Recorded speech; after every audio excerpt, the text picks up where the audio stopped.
Bismillahirrahmanirrahim. Assalamualaikum warahmatullahi wabarakatuh. Salam sejahtera bagi kita semua. Semoga kita tetap mendapatkan perlindungan dari Allah Subhanahu wa taala. Dalam kesempatan kali ini, kami akan mempresentasikan terkait hasil analisis strategi PT Toyota yang sudah kami kerjakan. Saya sendiri Lulut Eko Saputro, ada Raditya Arga, dan juga ada Rizal Dian Pratama. Jadi PT Toyota merupakan pabrik mobil terbesar di dunia dalam unit sales dan net sales.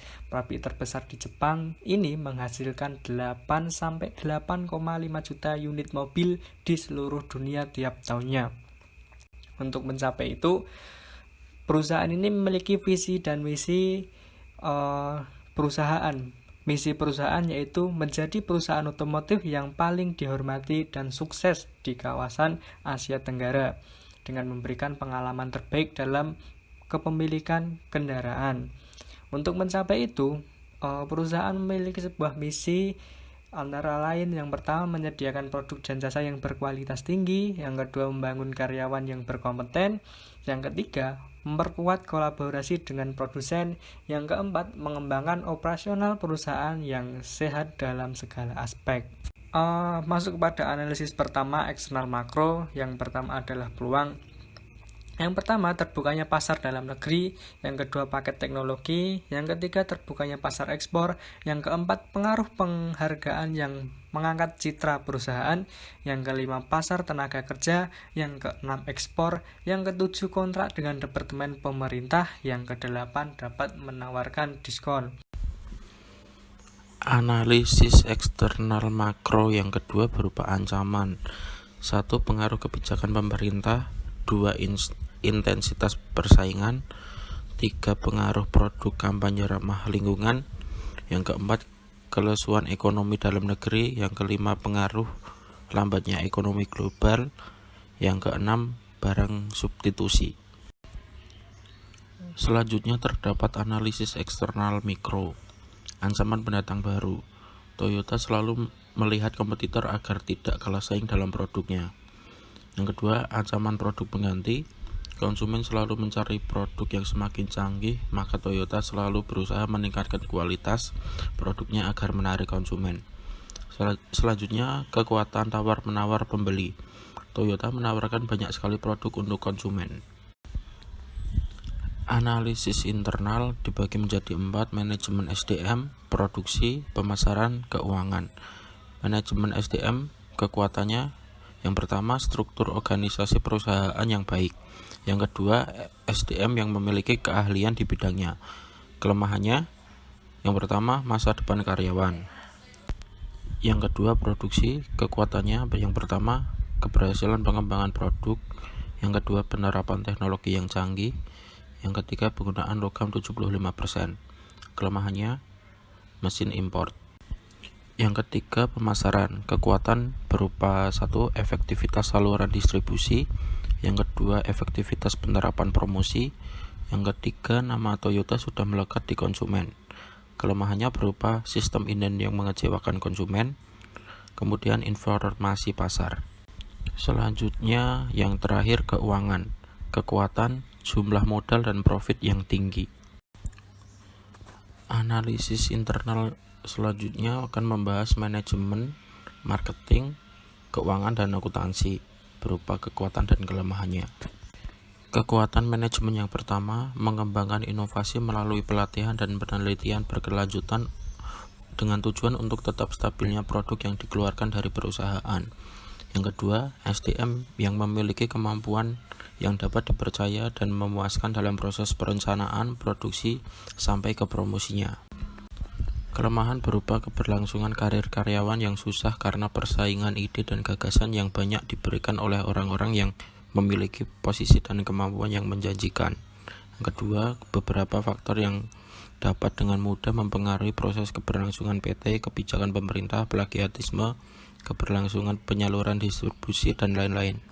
Yang selanjutnya, marketing mempunyai kekuatan brand image yang sangat kuat di benak konsumen. Dengan merek Toyota memberikan keyakinan kepada konsumen akan kualitas. Yang kedua, harga yang terjangkau untuk kelas SUV dibandingkan dengan kompetitor yang ada di pasar domestik. Kelemahannya, sistem inden yang mengecewakan konsumen, kemudian perbedaan persepsi antara pasar domestik dengan pasar internasional tentang kelas produk Toyota Rush. Yang terakhir yaitu keuangan dan akuntansi mempunyai kekuatan. Perusahaan memberikan cashback dan hadiah untuk konsumen agar penjualan produk terus berjalan. Yang kedua, perusahaan memiliki sistem pembayaran berupa kredit dengan jangka waktu yang cukup beragam. Kelemahannya, perusahaan lain juga menerapkan sistem yang serupa dengan variasi cashback yang berbeda. Yang kedua, perusahaan lain memiliki sistem kredit dengan uang muka yang bersaing dengan kita. Kemudian kita akan membahas analisis internal berupa produksi, research and development, dan SIM. Yang pertama, kekuatan produksi. Toyota sudah banyak mendirikan pabrik mereka di Indonesia sehingga proses produksi lebih cepat. Yang kedua, Toyota juga membuat part-part dari dalam negeri sehingga biaya lebih murah dibandingkan mendatangkan langsung dari Jepang. Kelemahannya berupa banyak perusahaan serupa telah memiliki pabrik produksi di Indonesia sehingga persaingan dalam memproduksi produk lebih ketat. Yang kedua, tidak sedikitnya part-part kendaraan masih mengimpor dari Jepang sehingga membutuhkan waktu dan biaya yang lebih lama. Yang kedua, research and development. Kekuatannya, pengembangan teknologi yang digunakan terpusat di Jepang sehingga cepat direspon dan lebih dikembangkan lagi. Yang kedua, R&D yang terpusat menjadi suatu kekuatan untuk menjadikan produk lebih unggul dari pesaing. Selanjutnya, kelemahannya berupa R&D yang dilakukan hanya dipusatkan di Jepang. Seharusnya di Indonesia juga didirikan penelitian dan pengembangan. Di Indonesia sudah ada, akan tetapi hanya rekayasa ulang saja dari R&D Jepang. Yang kedua, penelitian dan pengembangan yang ada di Indonesia kurang maksimal dan harus segera berbenah untuk menjadi lebih baik. Selanjutnya, SIM dengan kekuatan penjualan unit yang tinggi, maka PT Toyota Nasmoke membuat sistem reservasi servis kendaraan agar memudahkan pelanggan. Yang kedua, memiliki suatu software untuk mengecek data yang dipergunakan perusahaan. Kelemahannya berupa penulis sedikit mendapatkan informasi karena informasi keuangan benar-benar dirahasiakan. Selanjutnya, strength atau kekuatan. Pertama, Toyota menjadi pilihan utama masyarakat Indonesia. Yang kedua, Toyota menduduki posisi teratas sebagai produsen mobil terbesar di dunia. Yang ketiga, brand image yang sangat kuat dan diingat oleh konsumen. Yang keempat, dealer-dealer pemasaran tersebar di seluruh daerah. Yang kelima, pengembangan produk Toyota yang inovatif dan mengikuti perkembangan zaman dan kebutuhan pasar. Yang keenam, varian model dan jenis produk Toyota dapat memenuhi kebutuhan masyarakat Indonesia. Yang ketujuh, varian harga terjangkau oleh masyarakat Indonesia. Yang ke-8, Toyota memahami perilaku konsumen dan situasi industri setiap wilayah. 9. Peringkat tertinggi pada aspek customer service. 10. Kinerja lebih baik dari pemain lain di industri. 11. Sumber daya manusia. Selanjutnya ada weakness, kelemahan. Toyota tidak dapat mengandalkan produk saja dalam melayani pasar Indonesia. Yang kedua, pendekatan penjualan dan after sales service mengalami kesulitan mengingat pengguna Toyota yang sangat banyak di Indonesia. Yang ketiga, proses monitoring tidak berjalan efektif dan efisien dengan cara mail survey pada seluruh dealer di Indonesia.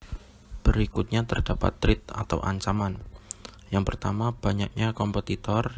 Yang kedua, konsumen semakin selektif dalam memilih produk yang akan dibeli sesuai dengan tren negosiasi di kalangan masyarakat. Yang ketiga, potensi daya tarik utama dari masyarakat Indonesia. Yang keempat, adanya persaingan pasar bukan hanya domestik tetapi juga secara global. Yang kelima, pasar Indonesia membutuhkan produk yang dapat menjawab eksistensi dan desires konsumen Indonesia.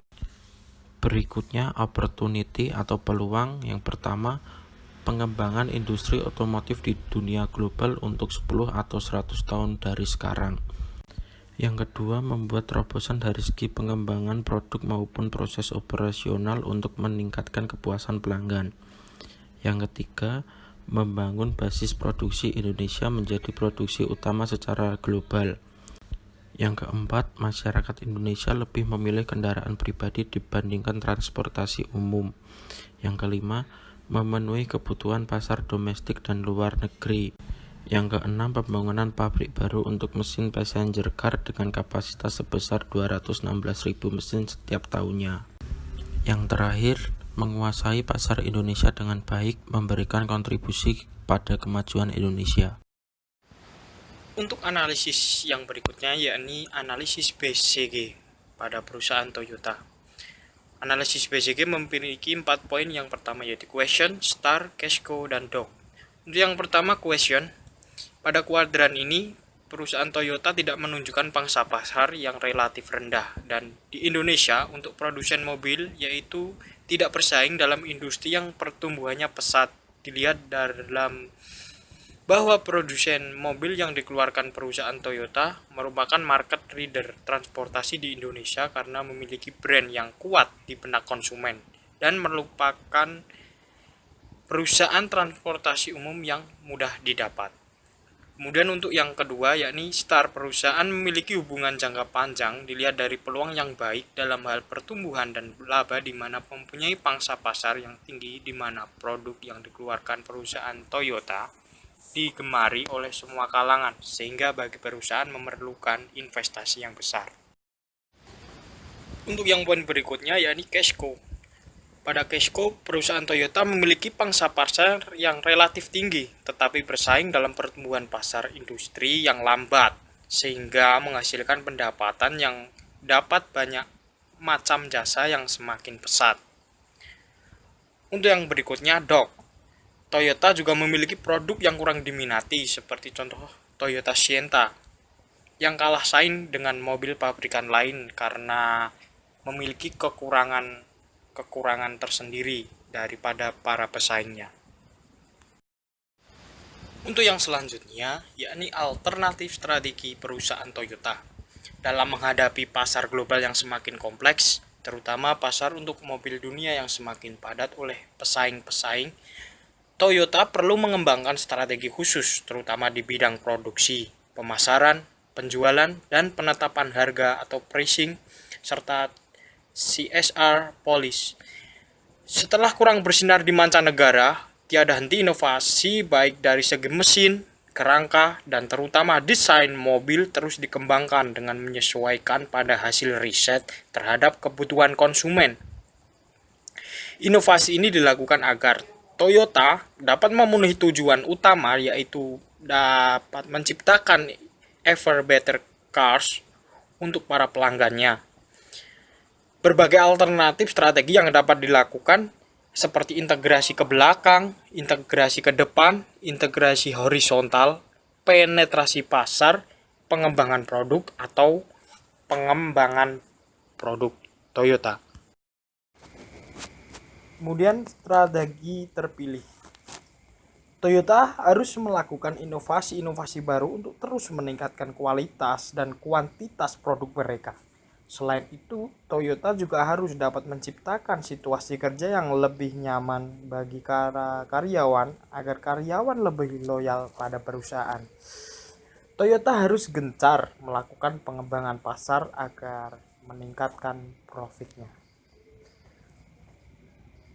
Untuk strategi terpilih perusahaan Toyota untuk menghadapi persaingan, Toyota harus melakukan inovasi-inovasi yang baru untuk terus meningkatkan kualitas dan kuantitas produk mereka. Selain itu, Toyota juga harus menciptakan situasi kerja yang lebih nyaman bagi para pekerjanya atau karyawannya untuk tujuan karyawan lebih loyal pada perusahaan. Toyota juga harus gencar melakukan pengembangan pasar agar meningkatkan profitnya.